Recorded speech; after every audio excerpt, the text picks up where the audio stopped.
My mother used to take me on the city bus to go downtown. We had to go to the back of the bus. We're going to stand together. We're going to sing together. We're going to stay together.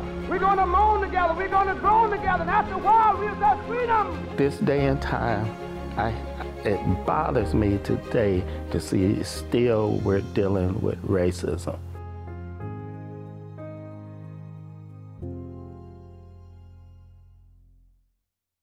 Good evening, and thanks for joining us for this 25 News special uncovering our history. I'm Naya Gonzalez. I'm Jarrell Baker. And I'm Leah McNeil. Tonight, as we celebrate the achievements that African Americans have made in this country, we're highlighting our history rooted right here in Central Texas. Black History Month grew out of Negro History Week, started by Carter G. Woodson, who's known as the father of Black history. In 1926, Woodson declared the week of February 7th to celebrate and raise awareness for Black history. But African Americans had to wait 50 years for that change. In 1976, President Gerald Ford officially recognized February as Black History Month.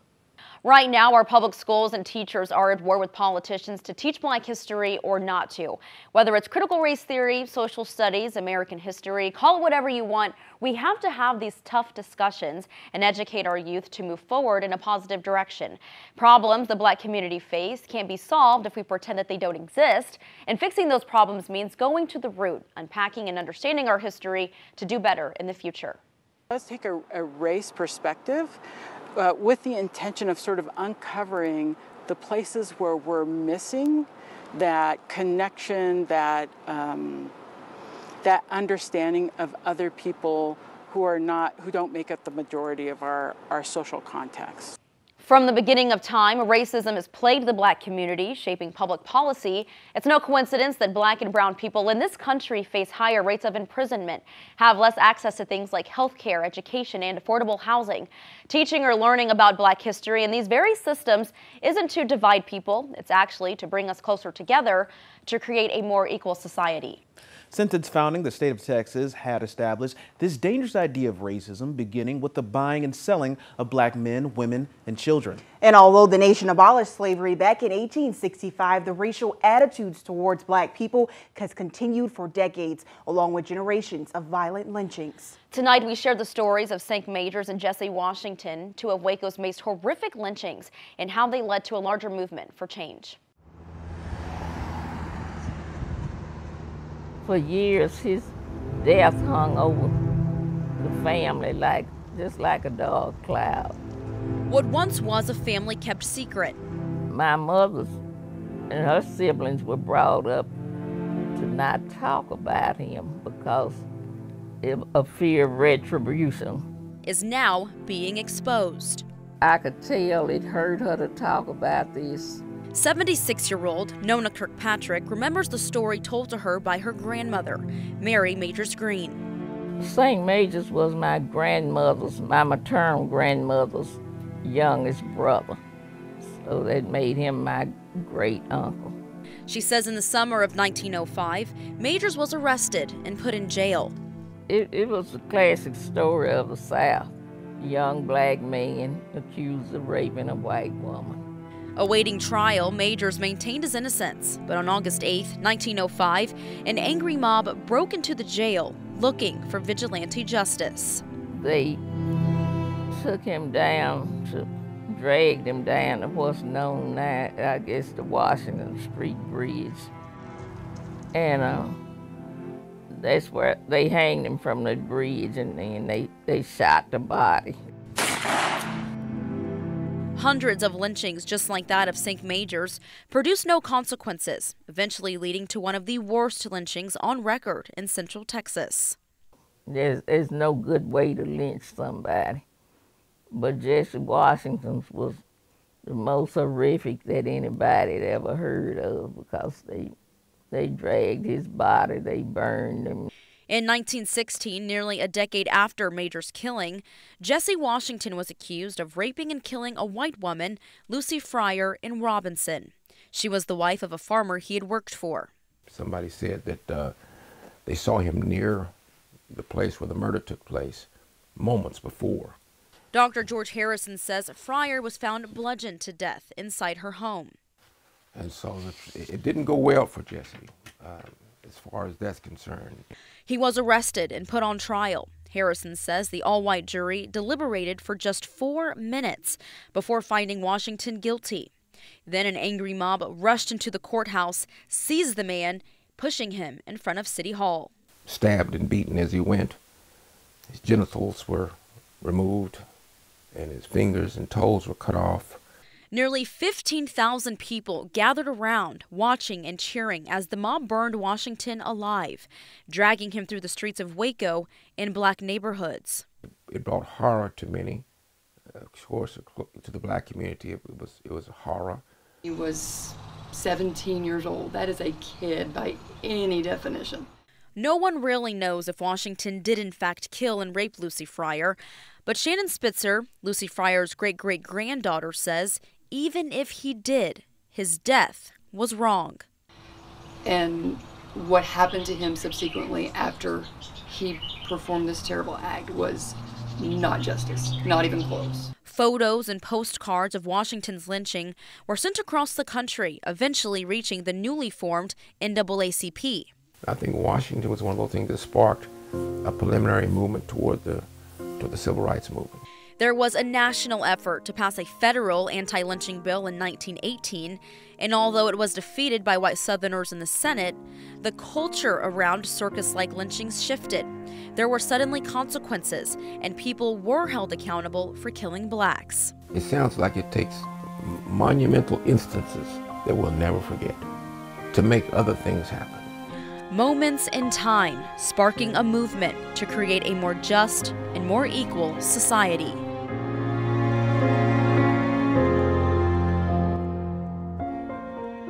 Strides have been made to right the wrongs of the past. In 2016, then Waco Mayor Malcolm Duncan Jr. held a formal ceremony to acknowledge and apologize for Washington's death. And the last 5 years have been quite the journey. In July, the Texas Historical Commission approved plans to honor Jesse Washington, St. Majors, and 41 other people lynched in Waco with a historical marker. The Waco NAACP and Community Race Relations Coalition say they've worked hard to honor the lives murdered, bringing Waco's darkest history front and center for those visiting City Hall. The group say the marker will have an official dedication on May 15th. Looking at the scores of people lost to lynching is truly staggering. The NAACP says more than 4,700 people died at the hands of lynch mobs between 1882 and 1968. 3,400 of those deaths were black people. Texas ranks third in the nation for killings outside of legal proceedings, with at least 493 deaths. The advocacy group says 79% of lynchings took place in the South. You may think of lynching as an extremely horrific practice of the past, but they actually continue today. James Byrd Jr., Ahmaud Arbery, and George Floyd names that all come to mind when I think about modern-day lynching. In 1998, James Byrd was chained to a car by 3 white supremacists and dragged to his death in Jasper, Texas. Ahmaud Arbery was shot and killed while jogging near Brunswick, Georgia. The 3 white men found guilty for his death claimed he was simply trespassing. And George Floyd was held down by a white Minneapolis police officer in broad daylight with his knee on his neck for 9 minutes, suffocating him to death. Tonight, our Todd Unger examines modern-day lynching. Looking back at the darkest moments of Waco history, it is hard to imagine what it takes to do this to another human being. In Texas, violence was justified and celebrated in a way that I think was not common in other places. Historian and Waco native Will Kerrigan says racism and its horror still exists. At the time of Jesse Washington's lynching, and today you can see these parallels where people are saying, well, no, it's just a few bad people who did this. That same indifference to human suffering from 100 plus years ago isn't too hard to spot in 2022 America. It's not like George Floyd is the only black man ever killed by the police. Jesse Washington wasn't the only black man who was ever lynched, but they were particularly gruesome examples of a larger phenomenon, and the visual evidence in each case was remarkable. It is a systemic problem, one hiding in plain sight.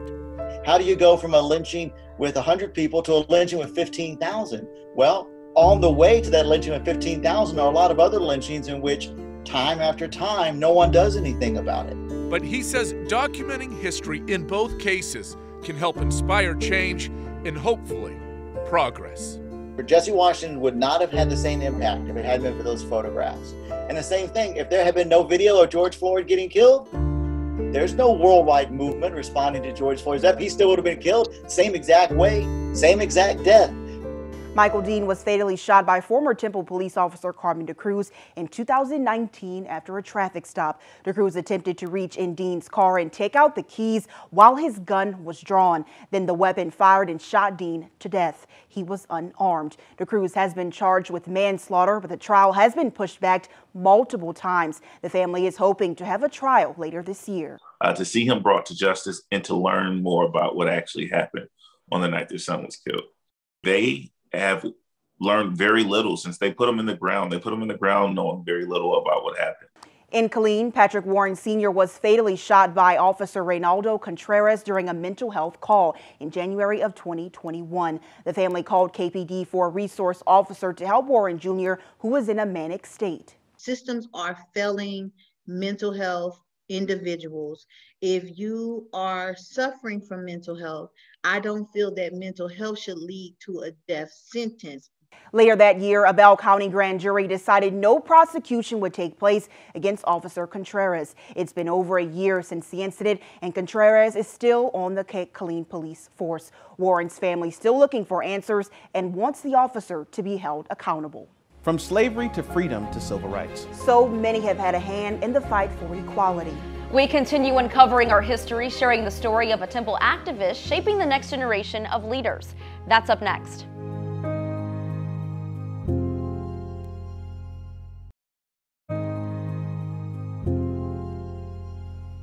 Civil rights icons from the 1960s have paved the way for today's activists. Over a decade, the Temple NAACP president, Benny Walsh, has taken what he's learned firsthand from those leaders, now using it to build meaningful connections in the community and spark change, all while inspiring the next generation of leaders. Back in the 1960s, mob action and civil disobedience, a state of emergency exists within the city of Kansas City. Benny Walsh was just a kid. But as a person of color, he faced racism and hatred, issues much bigger than himself. I have not always been on the right side of trying to make it. He had drive, but lacked direction.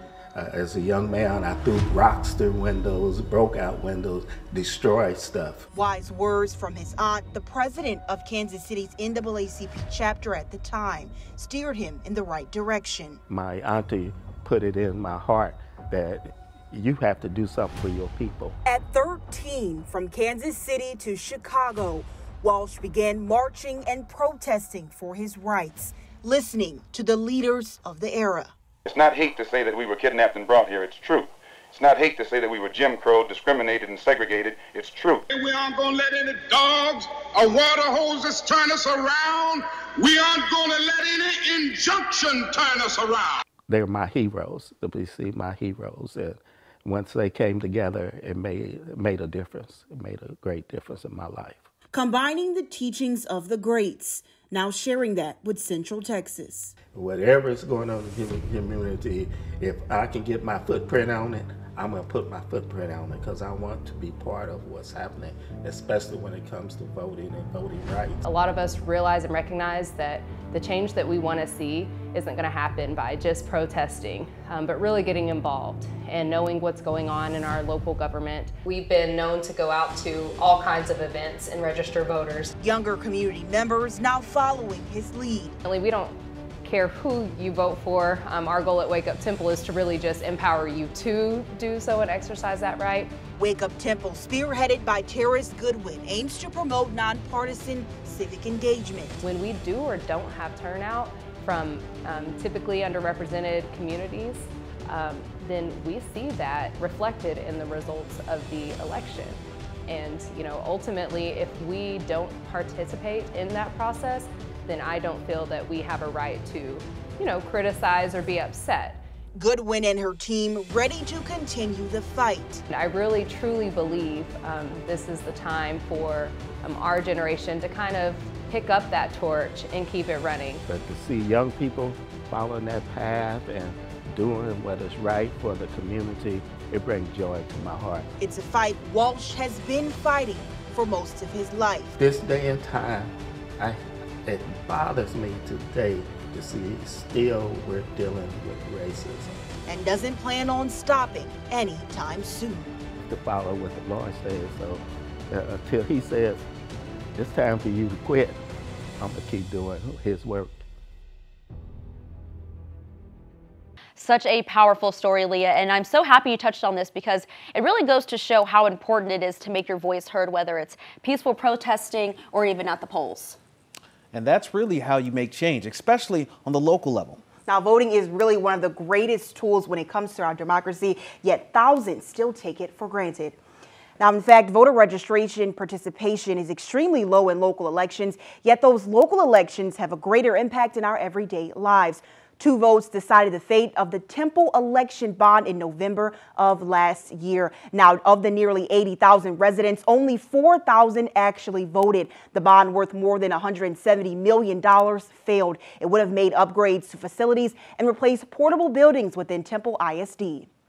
Now, despite unique challenges faced in 2020 with the pandemic, the 2020 election had the largest increase in voting between 2 presidential elections on record, with more than 17 million more people voting in 2020 than in 2016. But let's take a look at the numbers here at home. In McLennan County, they saw 66% of registered voters headed to the polls in 2020. That's nearly a 10% increase from 2016. Over in Bell County, they had a near 10% increase too, with 59% of those registered voters casting their ballots in 2020. When you look at these pictures, what do you see? Now, some may say that they're beautiful. Others may say this is over the top or too much. Now, research shows that black and brown men and women are less likely to be hired for their job with hairstyles like these. Now, that's opposed to straight hair, shorter or tapered cuts for men. It's why many here in Central Texas are pushing the state legislators to pass the Crown Act to stop hair discrimination. Braids, twists, curls, and locks. All different types of protective hairstyles worn in the black community to protect our natural hair. But for generations, these styles have been deemed distracting, unprofessional, and inappropriate. From the workplace to schools, even our nation's military. The discrimination that we've been getting is nothing new. That is old. A long time ago. Local veteran Lavina Sabri says she and several of her fellow soldiers were judged based on something so simple: hair. They're not really hiring her based on her work ethic or her experience, or even him on his work ethic or his experience. They're discriminating against them just because of the way that their hair looks. Yet it's much more complex. That's why Sabri created the Armed Forces Natural Hair and Health Expo. Since 2010, it's been an outlet for the community to celebrate black hair. I love to see people happy, and I'm just a servant. And so when I get a note from a mom that says, oh, my daughter, she loved to see the women with the natural hair, and now she wants her hair natural, that's why I do it. A small step toward a bigger change and acceptance, like the Crown Act, a bill that would ban educational, employment, and housing discrimination on the basis of hair texture or style. Passing this type of legislation in the state of Texas will really bring us forward, and it will have an impact on all of our lives. State Representative Retta Bowers is working to make the Crown Act law to protect people like Maddox Cozart, a biracial Troy ISD student who spent nearly 2 weeks in in-school suspension last year for wearing braids in his hair, violating a decades-old school dress code policy at the time. It's disheartening because he's a child. A child shouldn't have to go through any of this over hair. Maddox and his mother, Hope, testified alongside Representative Bowers and other victims of hair discrimination at the state capitol last year. We needed that kind of backing so that they really could make what's happening to some of us a reality. The bill did make it to the floor to be voted on this past session, but Representative Bowers, Sabri, and others plan to teach people about the legislation and why accepting our hair is accepting who we are. I think once they familiarize themselves with it, they will no longer fear or feel uncomfortable about it because then they understand it. When you get away from the fear of the unknown and you educate yourself, we'll be able to move forward in all instances. When I was talking with Sabree and Representative Bowers, they pointed out that hair discrimination is a problem in our line of work too. I remember when I first started working in the news, I'd get some people saying to get a low cut because twists are unprofessional. This actually reminds me of something, Jarrell. I don't know if either of you have experienced this, but getting a compliment that's actually an insult. Absolutely. Yeah, so all my life I've always gotten, oh, you have good hair for a black girl. Yeah, I've definitely heard that one too, Naya. Yeah, same. I always get questions about if my hair is real and what I mix with because it looks too good to be black. Now, as working as a journalist, I've also heard you are so articulate. What does that even mean? Yeah, it kind of gives the connotation that black people aren't educated or something. Yes, exactly. What about you? Yeah, there's people who told me that, well, you're pretty smart for a black guy. Yeah, so these are called microaggressions. Intentional or not, they can be hurtful because they point out false stereotypes about black people. Saying I have good hair for a black girl insinuates that all black people have bad hair, which is false. Clenching your purse or your wallet around a black person because you think that they might rob you. Again, it insinuates that all black people are violent or commit crimes, and again, that is a false narrative. Absolutely. I know some people may be asking, how can I avoid being a microaggressor? Well, for starters, being aware of your own bias is key. Educating yourself and always asking why. Why do I think this way? Why does this person make me feel this way, even though I've never met them before? And if you happen to commit a microaggression, it doesn't mean you're a racist or a bad person. It means you need to educate yourself. We're all human, we all make mistakes, and we're all learning. As long as you make a conscious effort to be better, you'll do better. And speaking of doing better, the EW Scripps Company is committed to a diverse and inclusive culture that reflects the community we serve. Here at 25 News, we prioritize ongoing training when it comes to topics related to equity, diversity, and inclusion. Our own EDI committee has been working continuously to address our mugshot policy. The entire 25 News team in front of the camera and behind has undergone unconscious bias and microaggression training to ensure we continue to present nonpartisan and unbiased news.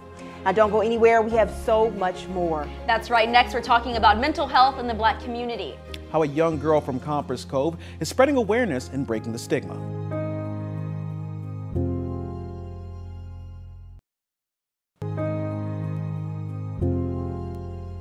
Within the last few years, there has been a profound push for mental health nationwide. But in the black community, there is still a stigma about getting help. One young girl in Compress Cove is making sure mental health care is top of mind in her community. Looking at her now, you see a young girl competing and winning pageants. I won preteen Miss Five Hills. Doriana Gilbert now confident in the skin she's in. But she wasn't always this way. My platform of service this year is anti-bullying awareness. And I chose that because I used to get bullied. Teased and taunted over things she couldn't control. They used to say just rude things to me. Until it was too much to handle on her own. Once it started being a daily thing, then I just started to get more sadder and I had to tell someone. So she turned to the only person she could. Without her, I don't know where I could be right now. Her mother. Shanada Gilbert hung on to every word her daughter said. I have seen, friends of mine that kids have taken their life behind them being bullied in schools and stuff like that.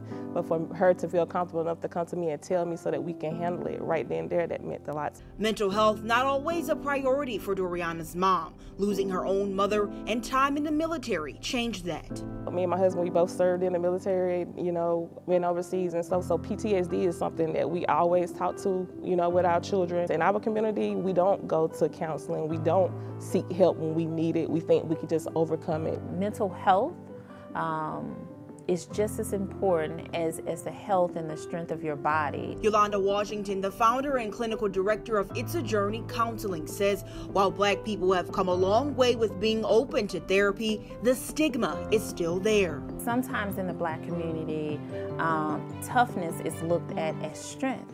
But behind that toughness, a lot of time, they're just trying to hold it up the very best way that they can. However, Washington is optimistic about younger generations. We want our children to grow and be well-rounded people. And so in order to start that, we have to start that early, saying, it's okay if you want to express these emotions. So you got to sit there, you got to listen to your child, you got to be that support system for them. The time her mother took to listen sparked something in Doriana. I started learning how to stand up and I want other kids to know that it's okay to stand up. Doriana expanding her anti-bullying campaign across the city of Copperas Cove. Be the reason someone smiles. And hosting the annual Suicide Prevention Walk, hoping she can be the change she wants to see. I wanted to be the one to make everyone rise as one, and we're all just trying to make an impact on the world. Mental Health America says over 7 million people in the U.S. who identify as Black or African American have reported a mental illness in the last year. They also found that Black and African American teenagers are more likely to attempt suicide than white teenagers. Black people are also more likely to be diagnosed with schizophrenia and are offered medication at a lower rate in general. For generations, it's been a powerful force of unity and progress. After the break, we examine the history of the Black church and its impact right here in Waco.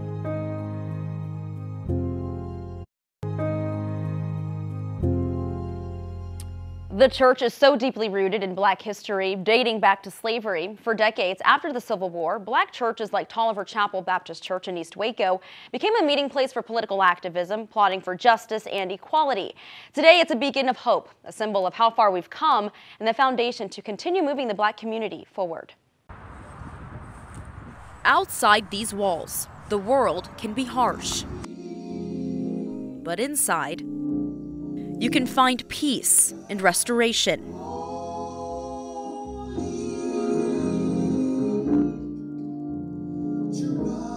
Founded in 1895 by Reverend L. Tolliver, this church has uplifted the Black community for more than a century. They were one of the first churches to have a pre-K, a kindergarten school. Being a light in dark times, like segregation and injustice. Across history, the Black church has been was that foundation. I mean, you go back as far as slavery period. I mean, that's where they found the hope. That's where they found the faith. And now, a pandemic.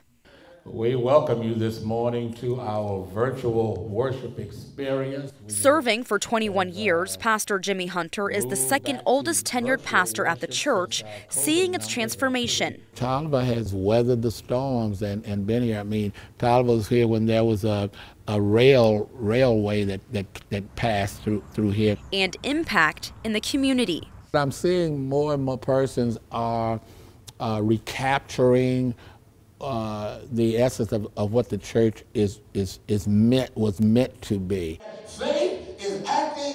A place of refuge for spiritual nourishment and support in times of need. We do outreach. We help people. We've done food drives where we have food for people to come get food. And we do Christmas baskets, Thanksgiving baskets, so we're always helping the community. When there have been certain serious situations in the community, we have, found ourselves present in those things. So the church has got to stay engaged with community and not segregated from community. One of the major hurdles facing the coronavirus vaccine, getting people to take it. Nearly 1/3 of Black Americans remain hesitant to get the vaccine. Low vaccine rates, including among African Americans. Nationwide, there was hesitancy in the Black community about COVID-19 vaccines, and we saw that same hesitancy right here in our own community. But Tolliver Chapel took the lead, providing education and encouragement. It also became a vaccine site to keep people safe. Longtime member Robin Irving says, no matter the issue, the church is there. With everything that's going on, this is where we come to the church, and God. We don't have anywhere else to go but to God and the church. He can do it what no other power is able to do. Yeah. Joe Bishop has been a part of Tolliver Chapel since 1976. He says here, you're not alone. It's just a place you can go and come and feel all your burdens are relieved because you have help here. People here love you. This is a church, well, it's a family. So whether it's racism, hair discrimination, police brutality, or even a pandemic, the church is the foundation. Because when everything is gone, the church will still be standing. For generations to come.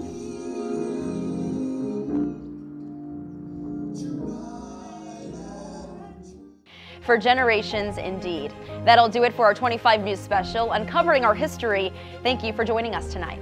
You can find the full special online at kxxv.com or on your 25 News mobile app. And don't forget to tune in tonight at 10 for more 25 News. Until then, have a good night.